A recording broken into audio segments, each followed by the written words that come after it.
అంటే ఎక్కడ మీకు వేరియేషన్ ఎక్కడ అనిపించింది? 3 అటెంప్ట్స్లో రాకపోవడానికి గల కారణం, 4th అటెంప్ట్లో రావడానికి గల కారణం అంటే మీరేం చెప్తారు? సో యాక్చువల్లీ నేను 10th ఇంటర్మీడియట్లో ఇంజనీరింగ్లో ఐఎమ్ టాపర్. సో నాకు ఎప్పుడైనా సరే మనకు ఒక 3 సక్సెసెస్ అని వచ్చినాయంటే ఆటోమేటిక్గా తెలియకుండా ఒక చిన్న ఈగో ఉంటుంది, లైక్ మనం బాగా చదువుతామని. ఆ ఈగోతోనే ఎగ్జామ్ రాశాను, 3 times ఫెయిల్ అయిపోయాను. అప్పుడు రిట్రోస్పెక్ట్ చేసుకోవటం మొదలుపెట్టా, ఏంటి నాలో ప్రాబ్లం ఏంటి, నాలో తప్పులు ఏంటి అని చెప్పేసి. ఈ రిట్రోస్పెక్ట్ చేసుకుంటే నాలో తప్పులు నాకు ఒకటి కూడా కనిపించలేదు. ఎన్ని రోజులు రిట్రోస్పెక్ట్ చేసుకున్నా నాకు ఒకటి కూడా కనిపించట్లేదు. సరే ఇంకా నాకు అర్థం కాకపోయినా నాలో తప్పులు నా ఫ్రెండ్స్కి ఏమైనా అర్థమవుతాయేమో అని చెప్పేసి ఒక్కొక్కరి ఇంటికి వెళ్ళి, అరే నాకు ఐఏఎస్ రావట్లేదు, ఏం తప్పు అయ్యి ఉండొచ్చు నాలో అన్నా. అదంటే నువ్వు బాగా చదువుతావు కదా, నువ్వు చాలా స్మార్ట్గా చదువుతావు, చాలా బాగా గుర్తుంచుకుంటావు కదా, నీకు రాకపోవటం ఏంటి? ప్రతి ఒక్కరు ఇదే రిపీట్ చేస్తున్నారు, కానీ ఎవడు నాలో ఇదిరా తప్పు, నీకు ఇంతకని రావట్లేదు అని ఎవడు చెప్పినోడు లేడు. ఇంకా నాకు నాలో తప్పులు అర్థం కావట్లేదు. ఇంకా నేను డిసైడ్ అయిపోయాను, ఇంకా సివిల్స్ మనకి రాకపోవచ్చు, మనం వదిలేసి తిరిగి జాబ్కి వెళ్ళిపోదామని.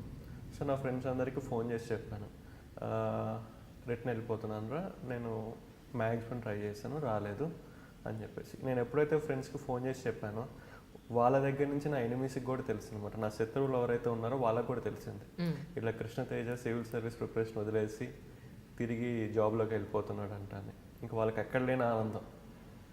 సో ఎంత ఆనందం అంటే నెక్స్ట్ డే మార్నింగ్ నేను నిద్ర లేచే ముందే వాళ్ళు నా రూమ్కి వచ్చి డోర్ నాక్ చేశారు.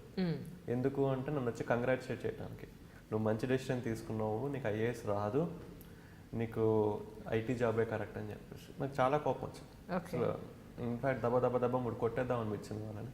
బట్ ఒకరితో గొడవ దేనికి అన్నెసరీ అని చెప్పేసి నేను మౌనంగా ఉన్నాను.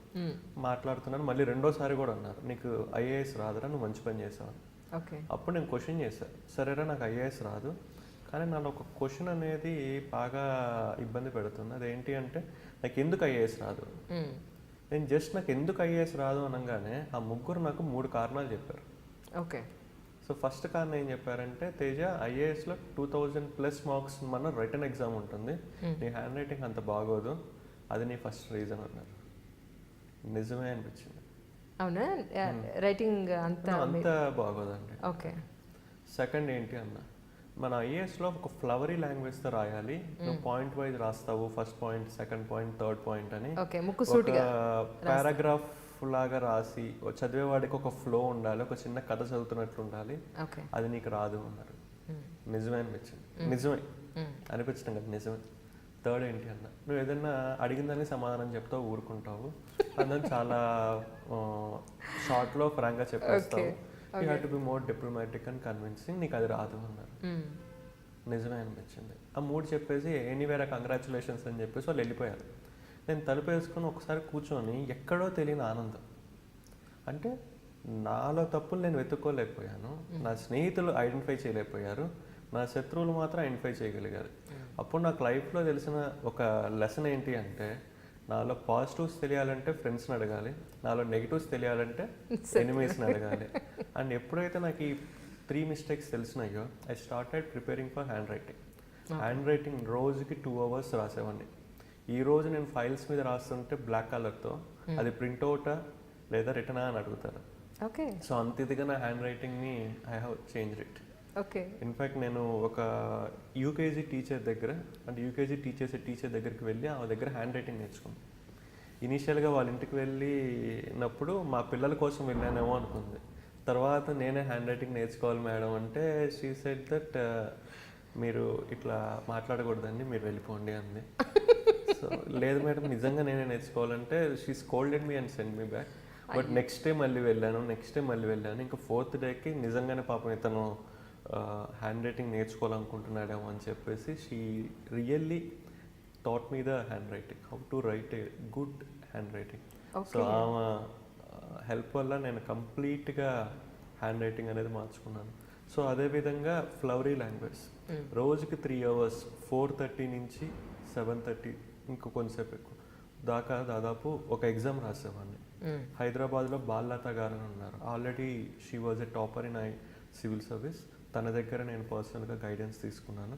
సో 1 year ప్రతిరోజు మేడం నా కోసం 3:00 తెల్లవారుజామున క్వశ్చన్ పేపర్ వాళ్ళ ఇంట్లో పెట్టి ఉంచేది, తలుపు ఓపెన్ చేసి పెట్టేవాళ్ళు, నేను వచ్చేసి కూర్చొని 3 hours రాసేవాడిని. ప్రతిరోజు ఈవినింగ్ తను ఇక్కడ కాదు, ఇక్కడ ఇలా తప్పు చేసావు, అక్కడ అలా తప్పు చేసావు, ఇక్కడ నువ్వు ఈ ఫ్రేజ్ బదులు ఈ ఫ్రేజ్ వాడు అని చెప్పి చాలా నీట్గా చెప్పేవాళ్ళు. 1 year 3 hours రోజు తెల్లవారుజామున. ఆమె ఒక కండిషన్ పెట్టారు, నువ్వు ఏ రోజైనా సరే ఎగ్జామ్కి రాకపోతే ఇంకా ఆ రోజు నుంచి నేను నీకు చెప్పను అని చెప్పేసి. So without break 1 year 365 days నేను ఎగ్జామ్ రాశాను 3 hours.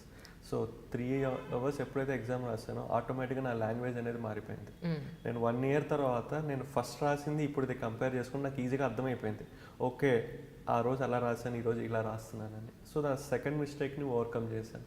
Next third mistake is how to tell things convincingly. దానికోసం RC Reddy IAS study circle అని చెప్పి ఒక మంచి ఇన్స్టిట్యూట్ ఉంది హైదరాబాద్.